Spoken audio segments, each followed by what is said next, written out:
Приликата е да се слуша. Добриот и талентиран музичар има далеку поистинчен слух од обичните слушатели, но убавиот звук не можеа да не го препознае и најголемиот лаик.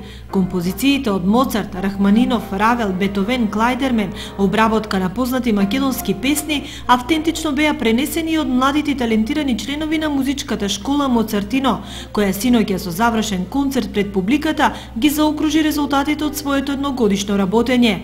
Настап имаат 9 ученици, меѓу кои можеше да се препознаат и идни композитори со своји лични креации.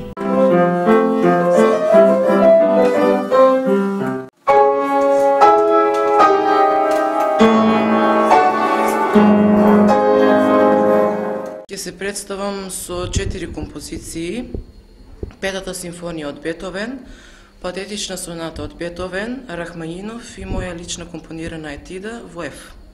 Имам учествувано на повеќе јавни настапи. Денес ќе свирам 2 композиции. Одам на клавир веќе 4 години. Денес ќе се представам со 2 композиции од Шопен и од Гајла, My Angel. Школата за клавир работи во состав на Домот на културата Тоша Арсов веќе 10 години. Низ неа поминале околу 120 деца, од кои дел се школуваат на Музичката академија или се запишани во средно училиште. Заради се поголемиот интерес кај децата за свирење различни инструменти и откривањето на нови и нови таленти, Општина Виница веќе има покренато и барање за верификација до Министерството за образование и наука за формирање една паралелка за основно музичко училиште, кој ќе работи во склоп на основното училиште Гоце Делчев. Така да, според надлежните служби за образование, може да се очекува паралелката да стартува со почетокот на новата учебна година.